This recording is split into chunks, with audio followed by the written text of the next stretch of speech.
Public administration is really focused on a number of topics that all have to do with helping to make sure that the government works well. And so there would be an array of courses that one typically takes that would cover how do we budget in government. You probably hear all the time about people talking about the government's budget and how do we budget in government? How do we finance government activities through taxation and other means? How do we control what happens in government? How do we establish public policy? How do we evaluate public policy? How do we hire, recruit, hire, retain the people that are going to work in government? And how do we, the list just goes on, there's a whole variety of things that one studies that is really looking at how do we make government work. And it has less of a focus. There is a lot of focus on public policy. How do we decide what government ought to do? How do we evaluate how well government does it? But there is less focus on the politics of government and more focus on making government work. I started as an analyst in the Inspector General's office, more or less doing performance auditing, performance reviews, management reviews is what we typically label them. I started doing that, and then over time I became the first Assistant Inspector General for Management, overseeing a lot of studies in Massachusetts, in a lot of areas: economic development, transportation, procurement, and the list goes on and on. Sometimes I would have people from the public that had come to our office and maybe made a complaint about a particular project, an economic development deal, something that wasn't going the way that they felt was correct, and they would make a complaint about it. Those people that were involved with that would be quite happy, quite pleased, very thankful for the work that we had done afterwards. And they would tell us about the role that we helped play to make sure that the broad spectrum of public interests were appropriately considered in a particular case. I would also have public agency officials come up to me. They would invite me to come in, review a process, comment on a process, and from time to time, one of the most enjoyable for me was there was this about $300 million project that was going to be done on a highway in northern Massachusetts.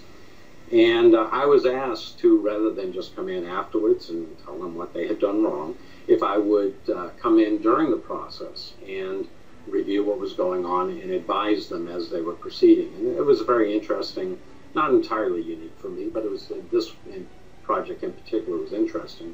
One of the things that I particularly liked about it was that the state officials that had asked me to do it, as I would be leaving a room after a meeting, one of them would come up behind me and whisper to me, "Thank you for saying what we knew you would." Because what they were really looking for is they knew that there were issues. They knew it was a politically charged environment. They knew that there were a lot of people that were pushing to have certain things done in ways that they did not think they should be done. And I actually, in those cases, played a role in making sure that appropriate weight was given to broader public interests and accountability concerns. And since leaving the Office of the Inspector General, I now do consulting in mostly the government organizations. And we still focus on transparency. We still focus on accountability, integrity, and performance. And so lately, much of my work has been focused on training people to do procurement properly, but probably much more of my work has been focused on education. Our particular focus, the educators tend to go into the classroom, evaluate what's happening in classroom, evaluate curriculum and instruction and assessments. And our focus, in addition to overseeing the entire evaluation process and writing the protocols, is to focus on governance, finance, and operations, to make sure that we have this structure that is operating to make sure that the schools will achieve what they can achieve and help students really be as much as they can be. But overall, overall, what I always wanted to do, and I did this from very early in my career, I was interested in integrity, performance, and accountability. And I was interested in all those three things because I wanted to promote trust in government. We have a real issue with trust in government. We have issues with trust in a lot of institutions now. But by promoting integrity, performance, and accountability, I really believe that if the public saw that there were people that were dedicated to helping improve transparency and reporting on what government was doing and helping ensure that government did things well, that there could be greater trust. I think I would want people to know that there are many people like me who care deeply about government, making sure the government does what it's supposed to do and that it does it well, that it serves the public interest. And I, would want them to know that there are many people, I've dealt with many people, often there are disagreements, and there were disagreements about how things were done, how they should be done. But most of the people that I dealt with in government, on the other side of issues, if you want to call it that, most of them were also very dedicated to what they're doing. And we keep hearing stories about sometimes corrupt, sometimes just ineffective, lazy public servants and that sort of thing. And I would have to say that in my experience, that is actually, it's the exception. They exist, we need to deal with it, but it is an exception. That there are many people that are dedicated to making sure that government does what it's supposed to do, performs well, and does it with the kind of transparency and integrity that the public deserves.